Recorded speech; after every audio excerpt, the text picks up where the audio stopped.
Now we come to Sutta number 4.18.180. On a certain occasion, the Exalted One was staying in Bhoga Nagara at the Ananda shrine. Then the Exalted One addressed the monks, saying, "Monks." "Yes, Lord," replied those monks to the Exalted One. The Exalted One said, "Monks, I will teach you these 4 great authorities. Do you listen to it? Carefully give your minds to it, and I will speak." The Exalted One said this. And what, monks, are the 4 great authorities? In this case, monks, a monk might say, face to face with the Exalted One, "Your Reverence, did I hear it? Face to face with him did I receive it. This is Dhamma, this is Vinaya, this is the Master's teaching." I'll just stop here for a moment just to comment. This Dhamma Vinaya is the Master's teaching. In the suttas, you'll find that the Buddha always referred to his teachings as Dhamma Vinaya. And here you will get to see what is Dhamma Vinaya. And as I've mentioned before, the word Tripitaka or Tipitaka was never mentioned by the Buddha in the suttas. He always mentioned his teachings as Dhamma Vinaya. Now the Buddha continued. "Now monks, the words of that monk are neither to be welcomed nor scorned, but without welcoming, without scorning, the words and syllables thereof are to be closely scrutinized, laid beside sutta and compared with Vinaya. If, when thus laid beside sutta and compared with Vinaya, they lie not along with sutta and agree not with Vinaya, to this conclusion must you come. Surely this is not the word of the Exalted One, Arahant, the fully enlightened one, and it was wrongly taken by that monk. So reject it, monks." Herein again, a monk might say, "Face to face with the Exalted One, Your Reverence, did I hear it. Face to face with him did I receive it. This is Dhamma, this is Vinaya, this is the Master's teaching." Now the words of that monk are neither to be welcomed nor scorned, but if, when laid beside sutta and compared with Vinaya, they lie along with sutta and agree with Vinaya, to this conclusion must you come. Surely this is the word of the Exalted One, and it was rightly taken by that monk. Then bear this in mind as the first great authority. Then again a monk might say, "In such and such a monastery resides a sangha, an order of monks, together with an elder monk, a thera, a leader. Face to face with that sangha, I heard it. Face to face I received it. This is Dhamma, this is Vinaya, this is the Master's teaching. Now the words of that monk are neither to be welcomed nor scorned, but if, when laid beside sutta and compared with Vinaya, they lie not along with sutta and agree not with Vinaya, to this conclusion must you come. Surely this is not the word of the Exalted One, and it was wrongly taken by that sangha of monks. So do you reject it, monks." But on the other hand, a monk might say, "In such and such a monastery resides a sangha of monks, together with an elder monk, a leader. Face to face with that order, I heard it. Face to face I received it. This is Dhamma, this is Vinaya, this is the Master's teaching. Now the words of that monk are neither to be welcomed nor scorned. But if, when laid beside sutta and compared with Vinaya, those words lie along with sutta and agree with Vinaya, to this conclusion must you come. Surely this is the word of the Exalted One, and it was rightly taken by that sangha of monks. This monks is the second great authority to bear in mind." Yet again a monk might say, "In such and such a monastery resides a great number of elder monks, widely learned, versed in the doctrines, who know Dhamma by heart, who know Vinaya by heart, who know the summaries by heart. Face to face with those elder monks, I heard it. Face to face did I receive it. This is Dhamma, this is Vinaya, this is the Master's teaching." Now the words of that monk are neither to be welcomed nor scorned, but if when laid beside Sutta and compared with Vinaya, they lie not along with Sutta and agree not with Vinaya, to this conclusion must you come. Surely this is not the word of the Exalted One. It was wrongly taken by those elders. So do you reject it, monks? Herein again a monk might say, in such and such a monastery resides a great number of elder monks, widely learned, versed in the doctrines, who know Dhamma by heart, who know Vinaya by heart, who know the summaries by heart. Face to face with those elder monks I heard it, face to face did I receive it. This is Dhamma, this is Vinaya, this is the Master's teaching. Now the words of that monk are neither to be welcomed nor scorned. Now, but if when laid beside Sutta and compared with Vinaya, they lie along with Sutta and agree with Vinaya, then to this conclusion must you come. Surely this is the word of that Exalted One, and it was rightly taken by those elders. This monk is the third great authority. Herein again the monk might say, in such and such a monastery resides a single elder monk of wide learning, versed in the doctrines, who knows Dhamma by heart, who knows Vinaya by heart, who knows the summaries by heart. Face to face with that elder monk I heard it, face to face did I receive it. This is Dhamma, this is Vinaya, this is the Master's teaching. Now monks, the words of that monk are neither to be welcomed nor scorned, but without scorning them, the words and syllables thereof are to be closely scrutinized, laid beside Sutta and compared with Vinaya. If, when laid beside Sutta and compared with Vinaya, they lie not along with Sutta and agree not with Vinaya, to this conclusion must you come. Surely this is not the word of the Exalted One, the Arahant, the fully enlightened one, and it was wrongly taken by that elder monk. So do you reject it, monks? If however a monk should say, in such and such a monastery resides a single elder monk of wide learning, versed in the doctrines, who knows Dhamma by heart, who knows Vinaya by heart, etc. And then the words of the monk are neither to be welcomed nor scorned, but they should be laid beside Sutta and compared with Vinaya. And if, when laid beside Sutta and compared with Vinaya, they lie along with Sutta and agree with Vinaya, to this conclusion must you come. Surely this is the word of that Exalted One, the Arahant, the fully enlightened one, and it was rightly taken by that elder monk. This monk is the fourth great authority. So these monks are the four great authorities. That's the end of the sutta. So here the Buddha is saying, suppose a monk says, he quotes four different cases. The first one is he says such and such is the teaching of the Buddha, and he says the first one he heard it from the Buddha himself. If that is so, then you must compare it with the suttas and the Vinaya. And then the second case is if the monk says that he heard it from a sangha of monks with an elder monk, a Thera, and the whole sangha says that this is the Buddha's teaching, such and such is the Buddha's teaching, then it is to be compared with Dhamma and Vinaya.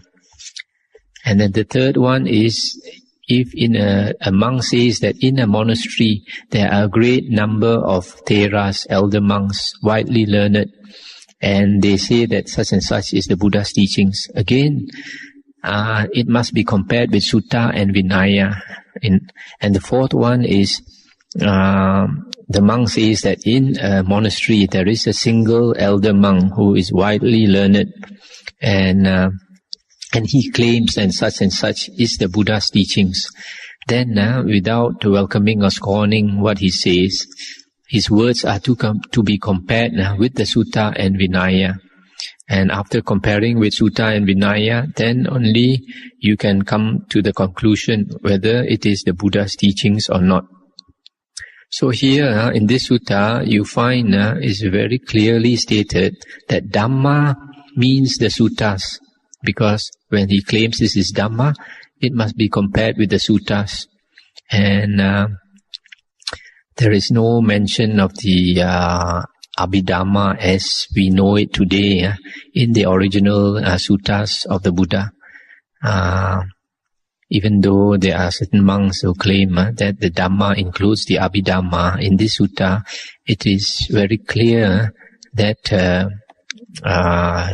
Dhamma always refers to the suttas, and Vinaya refers to the few books of the Vinaya Tipitaka which concerns monks. The word Tipitaka or Tripitaka was never mentioned in the suttas, and it is a later a word that came later. I read to you the footnote here by the Pali Text Society. The footnote here says that there were evidently only 2 collections, Pitakas, but Abhidhamma is obviously a much later collection. Had there been any Pitakas at the time of the composition of this sutta, the word would surely have been used in it. So you see, the word Pitaka is never mentioned in the suttas as we know it today. And the word Tripitaka also never mentioned. And the other thing we should know is, in the second Sangha Council, which was held about 100 years after the Parinibbana of the Buddha, there were certain monks who claimed that they follow such and such a teaching because it was handed down to them from their teachers.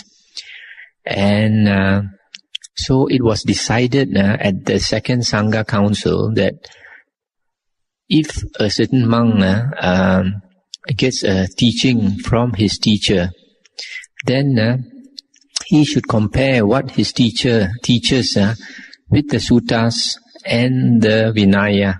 And if it does not agree with the suttas and the Vinaya, then we should not follow the words of that teacher monk. Because our original teacher is the Buddha. That's why we take refuge in the Buddha, Dhamma and Sangha. So it is very clear here, even nowadays, whatever senior monks teach, even if they are very well-known, very respectable monks, whatever they teach should be not taken on their word, but compared with the suttas and the Vinaya. That is why the foundation in the suttas is very, very important. Nowadays there is such a lot of writings on the Buddha's teachings, and so many different interpretations. That is very dangerous to put your faith in a teacher. It is better to put our faith in the original suttas of the Buddha. Now you come to a Sutta 4.19.183.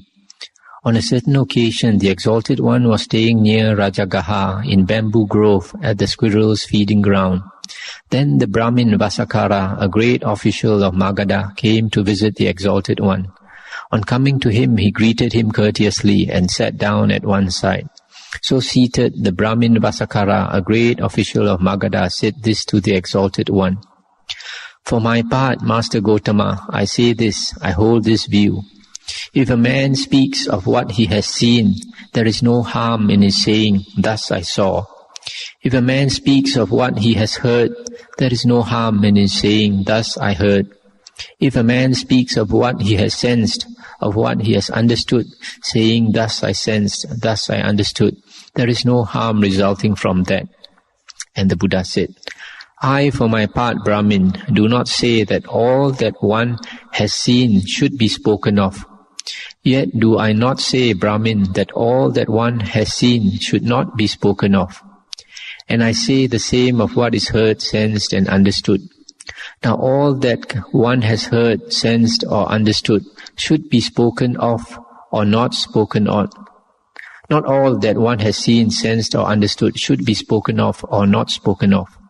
Now Brahmin, in so far as to him who speaks what he has seen, unprofitable states wax and profitable states wane.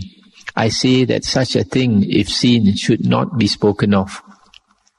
In so far as to him who speaks what he has heard, sensed, and understood, unprofitable states wax and profitable states wane. I say that such a thing heard, sensed, and understood should not be spoken of. But in the case where unprofitable states wane and profitable states wax, in one who speaks thereof, I say that such things should be spoken of.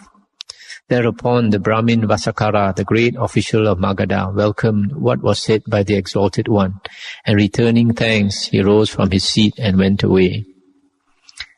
This sutta tells us a very good criterion, a very good standard that we should follow regarding what should be spoken of and what should not be spoken of. Here it's very clear that if we speak and then unprofitable states decrease and unprofitable states increase, we should not speak. But in the case where profitable states increase and unprofitable states decrease, then we can speak. So this is a very good criterion. There is a sutta where the Buddha said, before either we do a deed, a karma through our body, speech or mind, before we do it, we should think carefully whether it is we should do it or not. If we do it and it harms us or harms others, we should not do it. But if we do it and it profits us or profits others, then we should do it. That is before the action. And then even while doing the action, if we remember, we should consider again whether what we are doing at that moment is correct or not correct, whether it's beneficial or harmful. And then we should either stop doing it or continue to do it. Then the third case is even after we have done an action, then we should reflect back and see that whatever action we did was profitable to others or to the self, or harmful to others or to the self. And if we find that it is harmful, we should decide not to do it again. If we find that it is beneficial, then we should decide to do it again and again. Now, what are unprofitable states? Unprofitable states are states of greed, hatred, delusion, jealousy, conceit, restlessness, sloth and torpor, doubt, etc. All these are unbeneficial states. So if they decrease, we should be careful not to do it or speak, etc. And profitable states are the opposite states of renunciation, loving kindness, wisdom, humility, meekness, tranquility, diligence, etc. So if such states, profitable states increase, then we should speak. This is concerning speaking, but there are other things, the six sense doors where we should be very careful. For example, reading. We read sometimes, that means if you are really concerned about the spiritual path, if we read and then we put a lot of information in our mind, it tends to come up as memory, and then we tend to think about it. For example, reading newspapers. Reading newspapers is not very good for somebody who wants to cultivate his mind, because it put in a lot of trash into the mind. And the other thing is watching TV and video shows and all that. All these things come up. So if we want to cultivate the mind, we don't do these unnecessary things. This is idle things. Now we come to another sutta, 4.19.184. Now the Brahmin Janusoni came to visit the Exalted One, and on coming to him, greeted him courteously, sat down at one side. So seated, the Brahmin Janusoni said this to the Exalted One. For my part, Master Gotama, I say this, I hold this view. There is no one subject to death who does not fear and fall trembling at the thought of death. And the Buddha said, well, Brahmin, there is such a one. But there is also one subject to death who does not fear, who does not fall a-trembling at the thought of death. And of what sort is that one who, being subject to death, fears and falls a-trembling at the thought of death? In this case, Brahmin, a certain one is not freed from passions, not freed from lusts, not freed from desire, affection, from thirst and fever, not freed from craving. Then a grievous sickness afflicts such a one. Thus afflicted by grievous sickness, it occurs to him, alas, the passions that I love will leave me, or I shall leave the passions that I love. Thereupon he grieves and wails, laments and beats the breast and falls into utter bewilderment. This one Brahmin, being subject to death, is afraid. He falls a-trembling at the thought of death. Again, Brahmin, here a certain one who, as regards body, is not freed from lust, desire, affection, thirst and fever, is not freed from craving. Then a grievous sickness afflicts him. Thus afflicted, it occurs to him, alas, the body that I love will leave me, or I shall leave the body that I love. Thereupon he grieves, wails, and falls into utter bewilderment. This one Brahmin, being subject to death, is afraid. He falls a-trembling at the thought of death. Yet again, Brahmin, here a certain one has done no good deed, has done no profitable deed, has given no shelter to the timid. He has done evil, cruel, wrongful deeds. Then a grievous sickness afflicts such a one. Thus afflicted by grievous sickness, it occurs to him, alas, I have done no good deed, I have done no profitable deed, I have given no shelter to the timid, I have done evil, cruel, wrongful deeds. To the doom of those who do such deeds hereafter I am going. Thereupon he grieves, wails, and falls into utter bewilderment. This one Brahmin, being subject to death, is afraid. He falls a-trembling at the thought of death. Yet again, Brahmin, here a certain one is doubtful, full of perplexity, has come to no conclusion as to true Dhamma. He grieves and wails, laments and beats the breast and falls into utter bewilderment. This one also, being subject to death, is afraid. He falls a-trembling at the thought of death. Thus these four, being subject to death, are afraid. And of what sort Brahmin is he who, subject to death, is not afraid, does not fall a-trembling at the thought of death? Then the opposites, the vice versa. So this sutta is about the person who is very frightened when death comes. The first one is he's still very attached to the passions, and a lot of desire, a lot of loves, so that he cannot bear to part from his passions. The second one is attached to the body, and so when the body is about to die, he can't stand it. And the third one, he has done no good deeds. And this one is very common. A lot of people, they don't have enough good deeds. They have no confidence when they are about to go. Whereas people who have done a lot of good deeds, they are very happy at the last moment. They are confident. And the fourth one is doubtful. That person does not know Dhamma. So he does not know how he came to the world. He does not know where he's going. And he's afraid. Some people, when death comes, they're afraid to close their eyes. Because when they close their eyes, they start to see visions. So they are very scared. So these are the four types of person. So the opposite are those who are not afraid.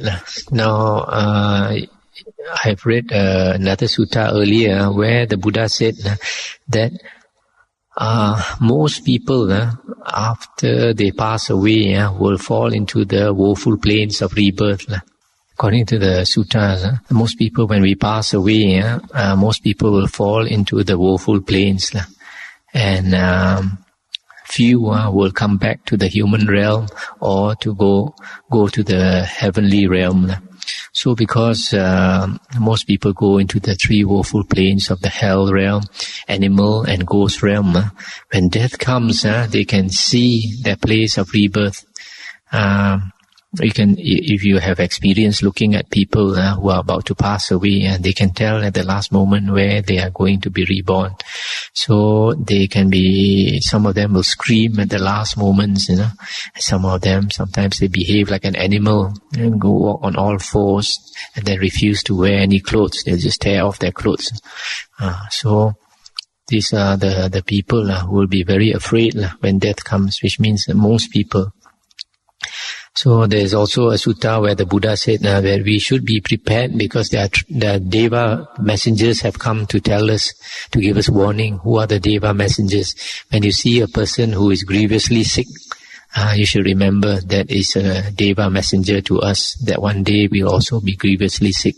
The second Deva messenger is you see somebody is old. When you see somebody is old and very near death, with all hair, white or no hair, sparse hair, and walking, shaking, hunchbacked and all that, that is a sign to us that one day we'll also be like that. And then the third one is a dead corpse. When we see a corpse, that is a messenger to tell us that one day our body also will be a corpse, and it won't be very long, just a few more years' time, because our average lifespan is only 70 years.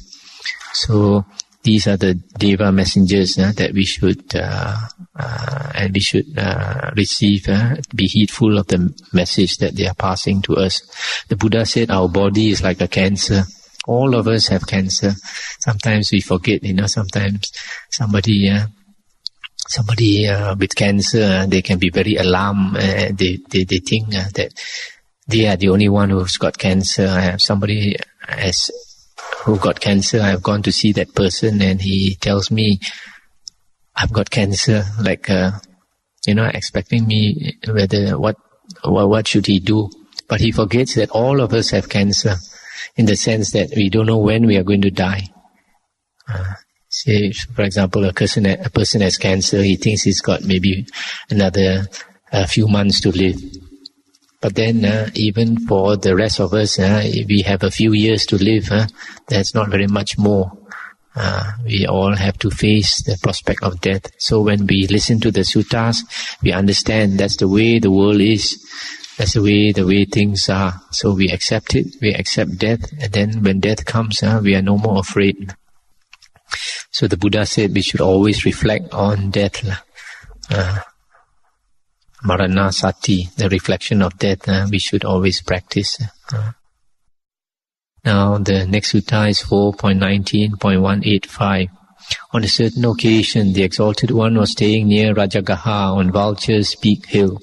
Now at that time, a great number of notable wanderers were abiding on the bank of Snake River in the Wanderers' Park, namely Anyabara, Varadara, Sakula Dain, and other notable wanderers.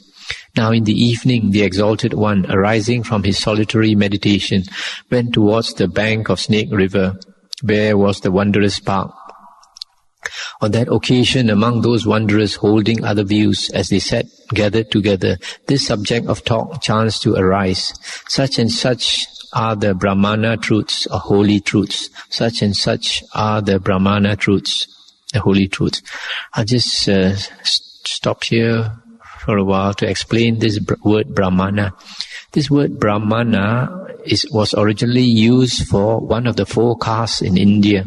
They had the Brahmana caste, the priest caste, then they had the warrior caste, which is the Khattiya caste, then they had the merchant caste, and then they had the laborers caste, the lowest. So this word Brahmana originally was used to mean the priest, the renunciants. But later, these Brahmanas, these priests, they became corrupted. And they even married, they had wives, they had property, they worked as a spiritual advisor to the kings. And because of that, they did not later, very few of them cultivated the holy path. So from there, when we refer to their caste, later we call them the Brahmin caste. Brahmin caste. So the word Brahmana is used more for the meaning of holy. So the word Brahmana can refer to a holy man, an arahant.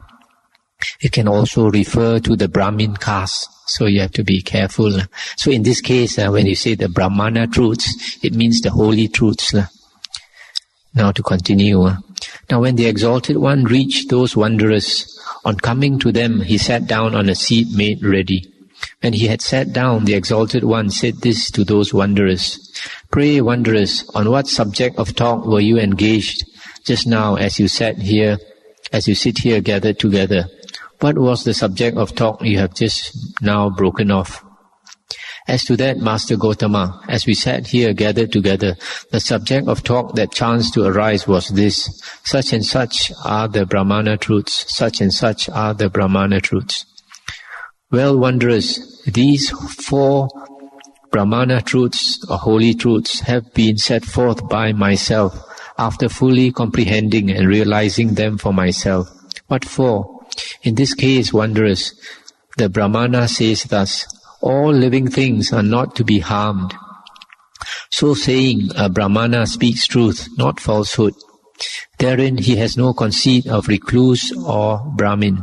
He has no conceit of better than I, equal am I, inferior am I. Moreover, by fully comprehending the truth contained in that saying, he is bent on the practice of mercy and compassion for all living things. Again, wanderers, the Brahmana says thus: all sense delights are impermanent, painful, of a nature to change. So saying, the Brahmana speaks truth, not falsehood. Therein he has no conceit of recluse or Brahmin, or better am I, or equal am I, or inferior am I. Moreover, by fully comprehending the truth contained in that saying, he is bent on the practice of distaste for sense delights, for passionlessness, for making an end thereof. Again, wanderers, the Brahmana says thus: all existences or becomings are impermanent, painful, of a nature to change. So saying, the Brahmana speaks truth, not falsehood. Therein he has no conceit of recluse, etc., etc. Moreover, by fully comprehending the truth contained in that saying, he is bent on the practice of distaste for existences, for passionlessness, for making an end thereof.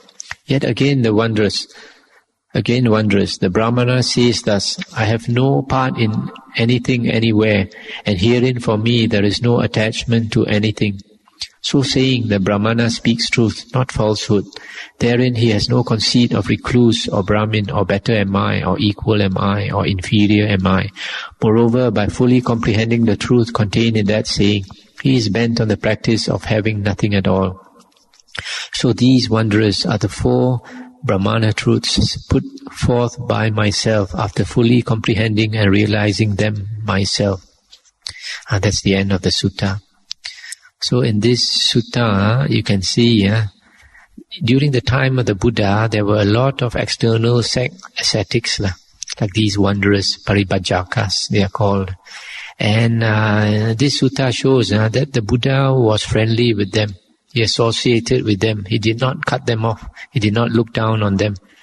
And because the Buddha had a lot of metta, he approached them and made friends with them. So that gave him the opportunity to teach them. And sometimes they accepted his teachings and converted to Buddhism. Sometimes they accepted it, but they refused to convert. And sometimes some of them did not accept it, and some even tried to debate with him, to challenge him. So you find that in this case, the Buddha taught them the 4 holy truths, but they are not the 4 Aryan truths.